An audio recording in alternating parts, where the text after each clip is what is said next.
So without further ado, I want to introduce David Rowan. He's the editor of Wired UK edition. I think it's a publication that started over 22 years ago.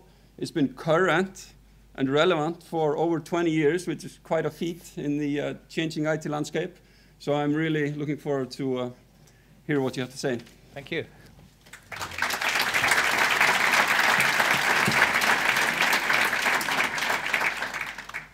Garman ath shao ekur. The rest is going to be in English. Hello. So I edit a magazine about the future, and I spend a lot of time, probably 140 flights a year, traveling to meet the entrepreneurs and the venture capitalists and the scientists and technologists who are trying to solve the problems, find market opportunity, create new kind of businesses. And what I'm going to do in the next hour is translate a lot of the things I'm saying into how relevant it is for finance. And I've tried to boil down some of the bigger trends into like the top 10. But first, I want to talk a little about how we forecast the future, how you can tell what's going to catch on, what's going to change in industry and what isn't. It's often quite educational to look at history and how we forecast things in the past and what we got right and maybe what we got wrong. And I'm going to show you a little corporate video from 1967.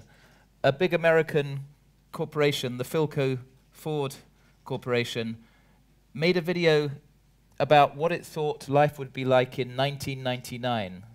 So remember, this is 1967. And let me just show you an example of how they thought we would be shopping way ahead in 1999.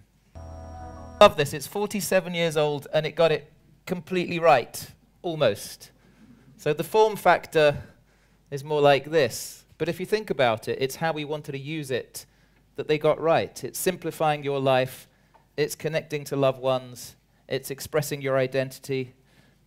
It's shopping, spending money. And it's that electronic correspondence machine. And it's often useful not thinking about a technology that's come along. It's more about, does this new device, does this new product get out of the way and let us become more human, let us become more emotionally connected to what we actually care about? Because Moore's law is going to change the form factor.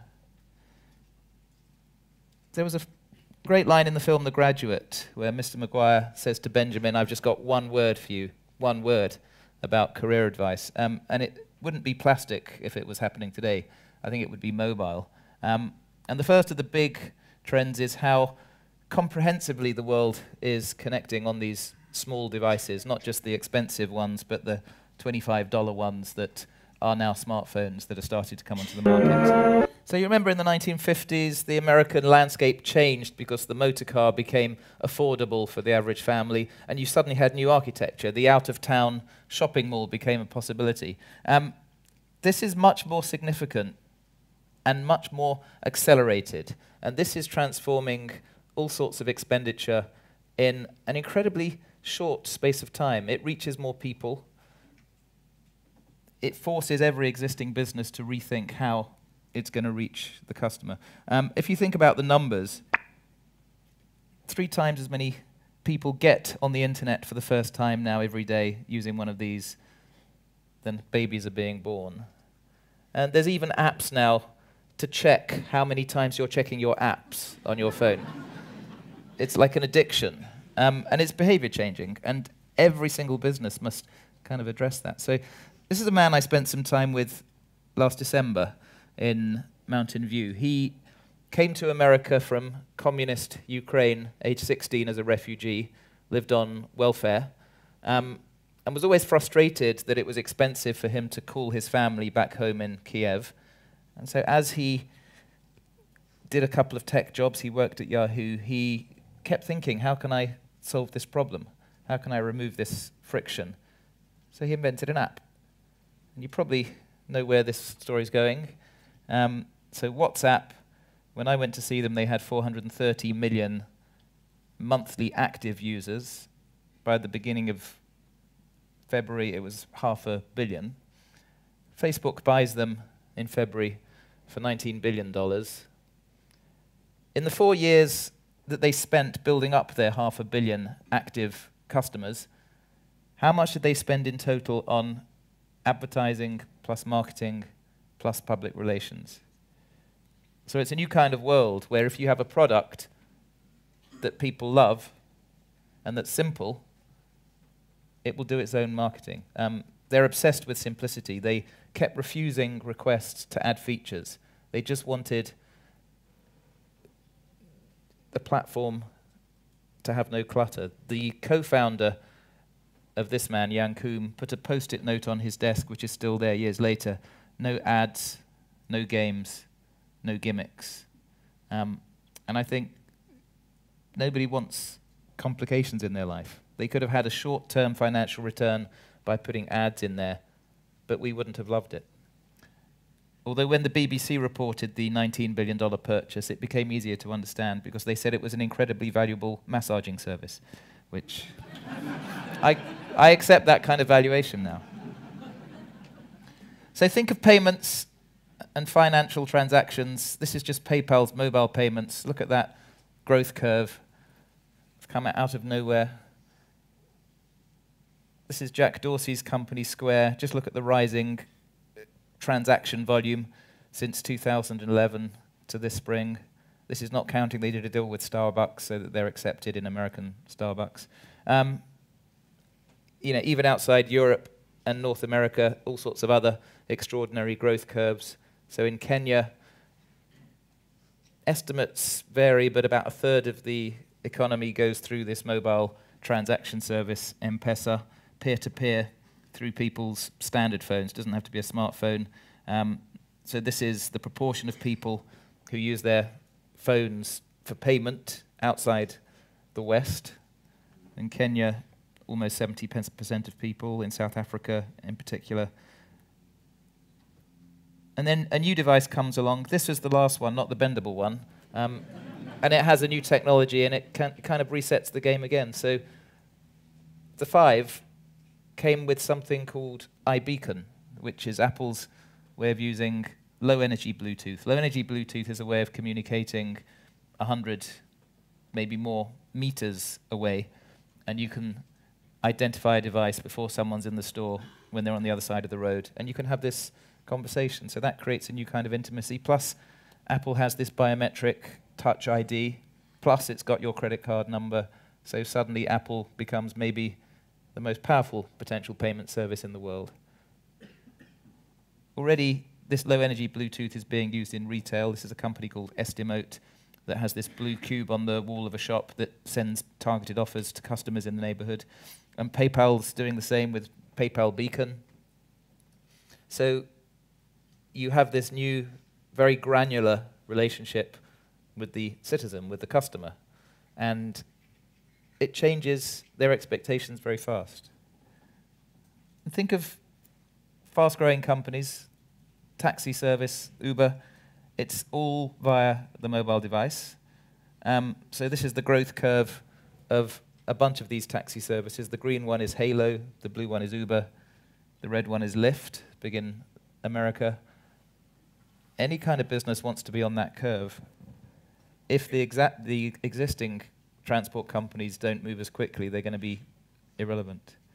Same is happening in all sorts of other sectors. This is a growth curve for people ordering food in the US in their apps. So this is from a company called Grubhub, which did an IPO. So another big thing is when people are connected on this network, you kind of have to assume everybody is going to be pretty soon connected. They don't necessarily need the existing financial institution. It's not always convenient for them.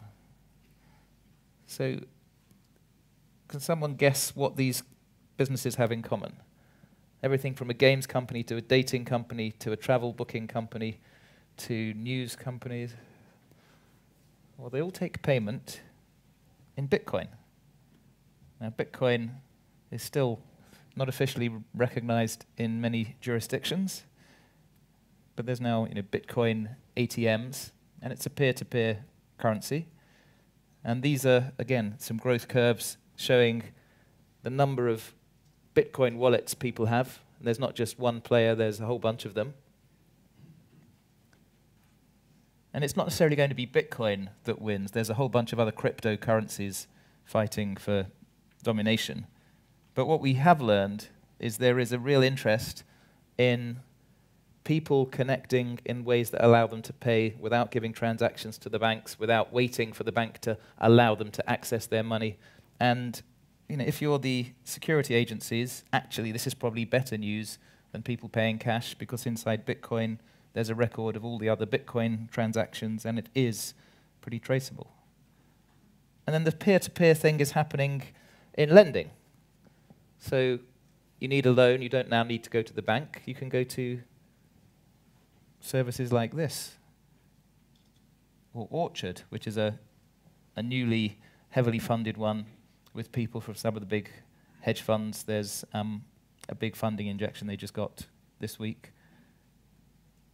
In the UK, Cedars is growing very quickly to help businesses, startups especially, raise their funding. You can go to AngelList, which is a platform connecting angel investors. So peer-to-peer payments is on a rise. Again, this is M-Pesa, the top line. This is how much people are trading, transacting with each other each quarter since the launch. And then there's another one, the Venmo. And then if you don't like paying a stockbroker to advise you on stocks, you can go to a peer-to-peer investment community. This is eToro, where how successful you are in your stock trades is public. There is a leaderboard, and you can follow the person who's got the best trades and invest in the same companies as them. Transparency is a great thing. Traditional financial institutions don't always like that. You can't really put it back. So what about making money for all sorts of things? So a couple of kids decide they want to make a potato salad. They go to Kickstarter. They say, we think we need $10 to make a potato salad. It's not going to be a good potato salad because we've never made potato salad before, but if anybody wants to back us. And it became a bit of a joke. They got $40,000, 4,000 people backed them. And again, there is no barrier to entry. Anybody can put themselves up. It took it took 93 years for Hilton to get 650,000 rooms. It took 4 years for this network to get the same number of rooms, and they don't have to change the sheets. And again, in every sector where you can connect people to bypass the incumbent, that's happening. So these barriers to entry, I think we need to think about all our businesses and what is protecting us. And it's no longer enough to say, well, regulators or our marketing budget. This is Mark Andreessen. He made the first popular web browser, and now he's one of the most successful investors in Silicon Valley. And he's often worth listening to. He's making a big bet on Bitcoin. And he's talking about the financial industry. And let me just read that today you wouldn't invent any of these financial businesses in the same way. The opportunity he sees is about unbundling the banks, taking apart all the services that they offer. And the regulators are kind of not helping. If they're going to regulate the banks, then you'll have non-bank entities that spring up to do what the banks can't do. And investors like this love friction between what people want and what the institutions plus the regulators want. So, think of something. Foreign currency transaction, peer-to-peer, and other innovative startups like TransferWise enable you to transfer money without going through the conventional banks, without giving them the same percentage. Typically, it's about 0.5% through the mid-market rate with TransferWise. German bank Fidor, they're modeling themselves on being the community's bank. There is a community forum, and they even employ about 10% of their staff by recruiting from the community. If you want to buy a sheep, you don't have to go to a sheep market now. You can go to Instagram. This is an Instagram page, a real page in Kuwait, where people who want to buy and sell cattle and sheep they just list them here. And this is a real phone number. If you want to buy somebody a goat or a sheep for their birthday, this is the number to call. But again, barriers to entry. Nobody has said this is an authorized place to transact live animals. It just happens. It's happening in every sector. In cosmetics, Michelle Phan sits in her bedroom talking about how to put on makeup, how to look like Angelina Jolie in this movie and so on. More than 1 billion views. She now launches her own makeup brand. Cosmetics companies have to go to her and pay her to talk about their products. She's an amateur. You know Wikipedia? Well, WikiHouse. In the old days, you had to train for 7 years to be an architect. Now you can go to WikiHouse, improve, redesign plans that are there, available for everyone, then download them and build whatever you want. So, manufacturing. So a couple of years before Apple and Samsung, this gentleman, Eric Migalkowski, wanted to design a smartwatch. He wanted it to talk to his phone. He went on to Kickstarter, thought he'd need $100,000, raised $10.3 million from the crowd. His team is not an experienced manufacturing team, but they made a business. So who controls now? Who is the controller? Who controls the skies? So this is the Bangkok street riots a few months ago, when the government imposed a media blackout, said there should be no footage. A couple of the activists put a drone in the air with a camera, streamed back the footage. So who's in charge now? Anybody with 200 or 300 euros to buy a camera? So another of the big trends is the amount of data we're getting from customers, knowing where they are, what they're doing, what they've been looking for, previous relationships with them. And if you're not using this, collecting it, understanding it, then you're kind of trying to kill your business. Sometimes it's a bit spooky. This was a litter bin that was active in London. We still have the bins, but last year, the City of London Corporation that licenses them realized that they were collecting data about people's individual mobile phones that were going past, storing the MAC numbers of the phones, knowing quite a lot about you, actually. You know, what phone, what operating system. They could, I think, identify where you'd previously been and so on. And that was seen as, oh, this is going to be a privacy concern. But in fact, everybody is doing this already. Retailers, your phone company, the government are probably selling anonymized versions of your data, which data brokers can easily de-anonymize. In the UK, the health service has been starting to sell patient data with identification details removed. Marketers can very easily take that data and relink it to individuals. You just need a couple of variables that collate with another database. So there are, ethical questions here, but there's also business opportunities. What happens online with tracking people with cookies is now starting to happen offline increasingly in the retail environment, for instance. So this is a company called Shop Perception that's using cameras to monitor how customers are behaving in the physical space to try and help you optimize where you put things on the shelf. Is he picking up this item?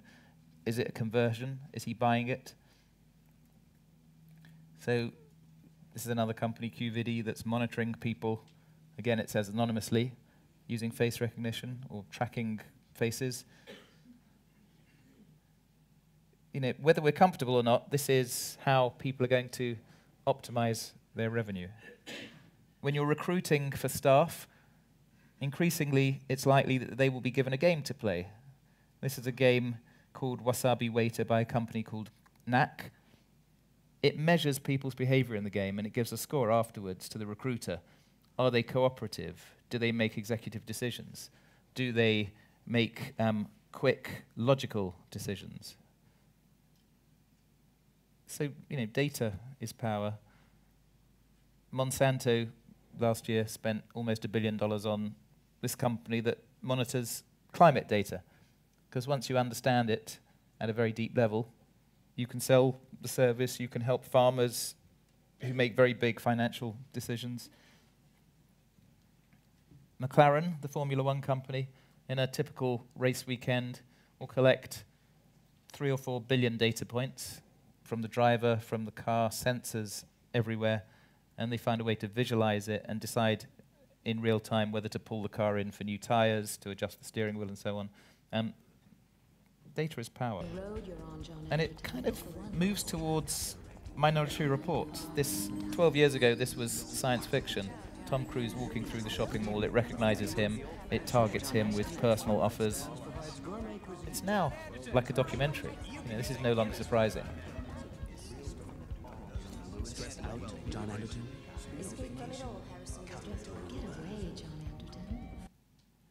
And then companies like this one, which is probably Britain's least loved company at the moment, but it's quite a clever data analytics company. So Wonga does short-term loans at very high interest rates, 4,000 or 5,000% annual rate. But it works out in real time when you apply. If you are the sort of person who is likely to repay the loan, it takes lots and lots of data points in a split second or a fifth of a second. How fast you answer the question, are you currently employed? That's an indicator. What color car you have, it spots correlations. I think there's a lot more power in the data, and not necessarily data that tells you something that you think it's telling you, but just by matching things and spotting patterns, than a lot of businesses realize. And then, you know, back to Andreessen. Talk about making a loan, okay? Now, in the old days, which we're still in, somebody will have a conversation with a client and try and estimate whether they're going to be a good person to lend money to. That's just crazy to software people. How would you understand somebody's character just by having known their family or just by eye to eye? The data will tell you. He talks about PayPal. It can do a real-time credit score in milliseconds just based on what you've bought on email on eBay before. And that's better than the official regulated credit scores. It's just pattern analysis. So there's interesting companies like this one, Trustove, came out of Ireland, is now big in the States, which has calculated that in a typical year, merchants will sacrifice $25 billion in trades because something stops somebody completing that trade. It's usually the retailer doesn't trust them enough and it wants extra checks. Trustdev uses lots of real-time data points. It pings your phone to check you are where it thinks you are. It checks your social media profile to check your friends are genuine, so it's not a fake profile. And they say that in a fifth of a second, they can give a much higher estimate of whether you're a genuine purchaser. And, you know, it helps the retailer. So with all this data, with the location awareness, artificial intelligence is going to be quite interesting in the next 10 years. This is a man who runs a business in London called DeepMind. His name is Demis Hassabis. He's a former child chess prodigy. And he's got 50 or 60 PhDs in artificial intelligence in a room opposite Russell Square Underground Station in London. And they haven't made a product. They haven't launched anything to the market. They're just trying to teach the machine general artificial intelligence. So to try and understand any prompt that it's given, not just language, not just vision. So when I went to see Demis, he was very excited that they'd managed to teach the machine how to play Space Invaders. So they used the data input, the visual data input, to train the machine. The first hour it kept getting killed, it didn't understand, and then it starts spotting patterns. An hour later it kind of knows when to hide. He said we left it on all night, and by the morning it was the world's best ever Space Invader player. It would never get caught. As I say, DeepMind has not released a product, so no revenue. Didn't stop Google buying them in January this year for £400,000. So Google, again, making a very big bet on artificial intelligence. I don't know if you've seen this. This is the trailer for the film Her, about a man who falls in love with his operating system. Unfortunately, she has 9,500 other boyfriends, and it doesn't end well. But this is an important film. This is a recent film, and it's explaining where the network is going, I think, as the machine starts to understand us and convince us that it is more human. The network, the way that you will transact with a financial institution as a consumer or as a business, is going to transform. At the same time, everything is going to be online. There will be no offline. Tony Fadell used to work at Apple. He led the team that made the iPod, and then Steve asked him to lead the team that made the first 3 iPhones, and then he left to make a thermostat. Why would he leave to do a less cool job? Because he saw sensors coming down in price. You design an experience around a connected item. The Internet of Physical Things becomes a reality. You can reset all sorts of businesses. So the Nest thermostat, which knows who's in the room, it adjusts the temperature according to preferences. It's called the learning thermostat. It's one of the first products to show that you can actually build sensors into something that consumers like. That's how much Google bought his company for earlier this year. And then everybody is now thinking, oh, we should have connected devices. So some of you are probably wearing some of these connected devices tracking personal data. Maybe your dog is wearing them. You have to start assuming that everything that can have a sensor in to collect data will. Already companies like this one are putting sensors in basketballs and sending back to your phone how good each shot was. At Wired, we did a project, if the whole neighborhood is connected, what happens? So the taxi will get directions based on your online schedule, and the sandwich shop will know you're coming close, so it will start to make your personal order, your chicken and avocado. Probably more important, the smartphone tells you if there's an ex-girlfriend or boyfriend ahead, so you can cross the street. And not everything that's got a sensor in is going to change the world. There's a company called Quirky, where the crowd can come up with inventions, and if they think it's good enough, they can make it. This is a sensor-packed jug for your milk called the Milkmaid, which Quirky put for sale. And the beautiful, clever thing about it is when your milk is starting to go sour, it will send messages to your iPhone, so you presumably can dash out of meetings and go home to change your milk. You know, it's going to be quite significant for the economy. John Chambers of Cisco talks about it as $19 trillion. He says actually it's going to be up to 10 times as impactful as the browser-based internet. Gartner, which makes up numbers for a living, says there'll be 26 billion connected devices by the end of the decade. It's hard to know, but again, just think about how it simplifies behavior. And in all this, people want their time back. They want no hassle. They want nothing in the way. Anybody who sells something doesn't want this to happen. And this is the enemy. You know, it's these, please put in the really complicated password that you don't remember in a really bad user experience that we haven't actually designed because we're computer geeks and we haven't talked to designers. And this is not the future. This is the way to stop clients getting transactions. This is the way to create that empty basket. People who understand this are growing really quickly. This is a company out of Ireland called Stripe that has simplified the payment process, and they're being embedded in all sorts of websites. Even Facebook's payment service is using Stripe.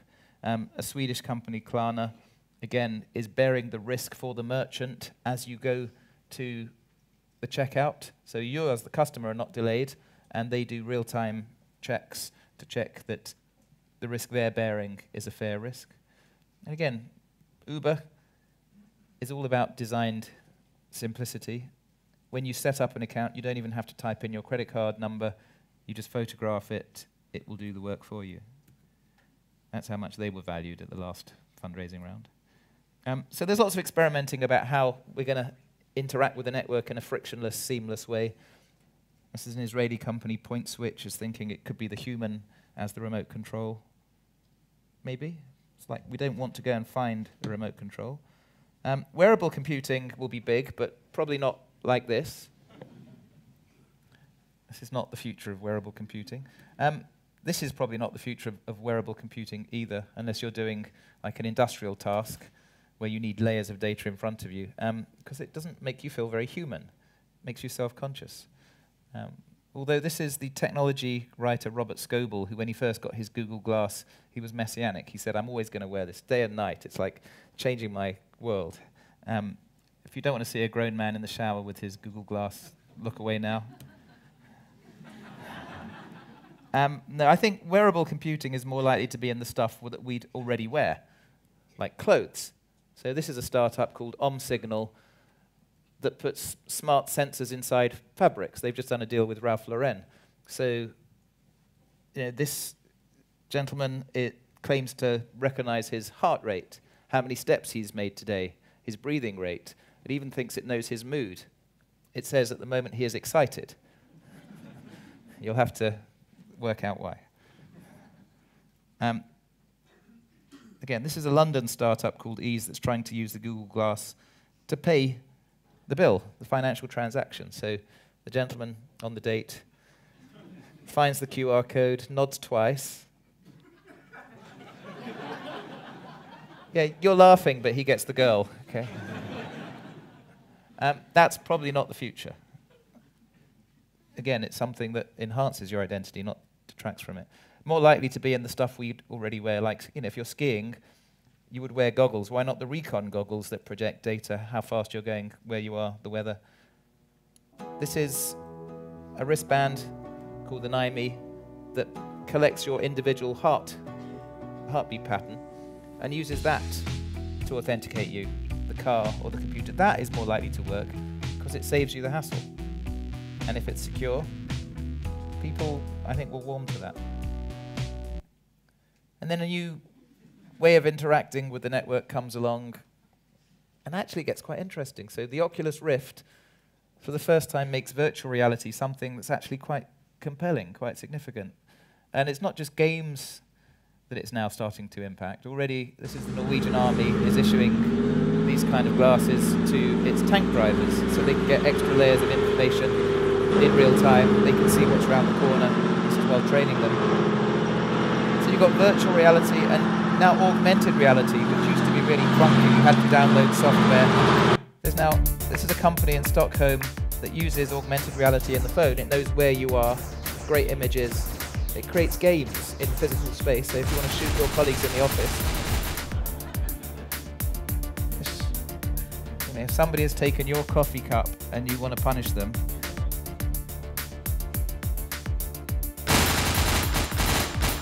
I'm not condoning violence. So the 8th of our 10 trends, as people want things now, these devices are teaching us that everything should be available at one click. Nobody wants to stand in line. Nobody wants to wait for their check to clear. Nobody wants to wait for an answer. Nobody wants to hold on a phone line. And it's quite interesting, some of the big players are investing big. Amazon is investing in a big supermarket business, 100,000 items, called Amazon Fresh. Not because it wants to be in the supermarket business, but in a bunch of American cities, it's delivering in the same day. It's building that infrastructure to get things to you the same afternoon. And if you think about it, that's the one disadvantage Amazon has with physical retailers. If you want to book now, you'll have to go to the bookstore. What if you can get things within an hour or two? eBay in some cities like New York is delivering within 1 hour. Just use your phone and it will deliver. Postmates is another company, half an hour. In some parts of New York, they will deliver things. You buy, it does the deal, it picks up from the shop. Uber, again, they're trying local delivery. If they've got spare capacity on their infrastructure, they will deliver from the local supermarket to you.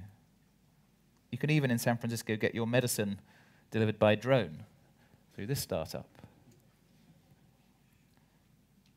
Culturally, it's quite interesting. There's a book by the founder of Reddit, Alexis Ohanian, came out last year, and it kind of admitted that nobody has time to read books now. So it says on the back, this is a 5-hour read, suitable for a New York to San Francisco flight, which is kind of respectful for the customer, because anybody here have excess spare time?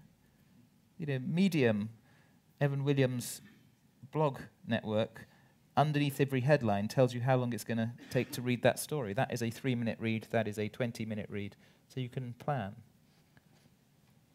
So in this commodified internet world, where everybody is potentially your competition, I think it's service that makes a financial business stand apart. Service is all sorts of things. Service is design. So Barclays in London has 150 people in its design team. Now, why would a bank have a design team? They've got titles like this, job titles. And it's because we're all humans who get very frustrated with little details. I was in my hotel room last night, and the bathroom door kept swinging back. And I thought, this is a tiny little adjustment of a hinge that they haven't made. And I now notice that, and it kind of changes how luxury you think a place is. It's a little tiny detail, so you have to go through the process as the customer. This is a UK chain that's growing very quickly. They're trying to rethink the physical bank. They're online, but it's the physical branch. They open 7 days. They open till the evening. They have toilets. They give food to your dog. They allow you for nothing to put all your loose change in the machine to get banknotes. They're trying to be an unbank. They're trying to rethink all the silly rules. Again, the lesson from these guys, if you can be helpful, if you can be that service layer, it builds up that loyalty. John Lewis in the UK is rocking their sales offline and online because they have a service ethos. They're never knowingly undersold, and if something goes wrong, they are famous for helpfully dealing with it. People will pay extra for the guidance. This is a London startup called Thread, where you don't just buy clothes. They partner you with somebody who's a stylist who you'll consult with online, and they'll tell you what actually is going to suit you. Again, that's something to build up loyalty. Last, but probably the most significant one, is cybercrime is here. There is a toilet that you can buy for about 5,000 euros called Satis. I'm sure many of you in Iceland have these. It connects with an app, an Android app. It deodorizes automatically, heated lid. You can use your phone to do all sorts of things with it. There was a security consultant last August who released a report warning that the Satis toilet is hackable. If somebody didn't like you, they could access the network and cause your toilet to deodorize or flush all night. I don't know. And I tell you this not because I think you need to go back as an expert in the hackable toilet, but just to make you aware that once everything is on the network, especially stuff that matters like our finances, increasingly it's going to be vulnerable. You can get free software like this now. Anybody can download it, and it can make it very easy for you to hack into the network. It's software as a service is now crime as a service. On Reddit, somebody who runs a botnet targeting people says this is the new drug dealing. There's much more money to be made. The head of the NSA talks about the greatest transfer of wealth in history. And you can go online, and there are ways to access the price list on foreign markets. This is the Russian market. A couple of years ago, you could hack a Gmail account for $162 or a corporate mailbox for $500. Pretty good deal. These guys, who became quite notorious for hacking into MasterCard, among others, I talked to one of their founders, this was the spokesman, this is Jake Davis. He was caught when he was a teenager, did a bit of time. He's now clean in London. And I asked him, what kind of mindset do these people have? And he said, when they took down MasterCard, it was just some kid doing it for fun. Most of them don't see even stating credit cards as ethically wrong. It's just a little game. You do it for the lulz. Last extra bonus free trend. Because all this is happening, you can't keep still. You have to keep innovating. This man is Stephen Sasson. In 1975, he invented this. Who knows what this is? Any guesses? Come on. I'm not doing all the work. Let's ask the chairman. It's some kind of camera? It's the first digital camera. Well done. It's the world's first digital camera. Unfortunately, he worked here, where their model was print, film. So they buried the invention. So it's quite ironic that 2 years ago when Kodak, which once had 140,000 staff, when they went into bankruptcy, another 13-person photography company was bought for $1 billion because they realized it's not about film, it's not about pictures, it's actually about sharing, behavior changes. But Kodak had the chance because there's another company called Fujifilm that was in the same position, and they saw what was coming. The founder, who now I think is about 75, said, we've got to diversify and work out what our core value is. What do we add? So they realized that it was imaging technology that they understood. So they diversified into medical imaging, even into cosmetics. They understood light analysis. And even this week, Fujifilm was in the news for developing a treatment for Ebola because they started diversifying into pharmaceuticals, and they've done all right. You know, these guys in 1999 were approached. Enron Broadband Services said, we can create a streaming business. It's early, but broadband is going to come down in price. They weren't interested. They were renting VHS. Didn't work. Meanwhile, these guys come along and stream. So you've got to think ahead about what the next threats will be.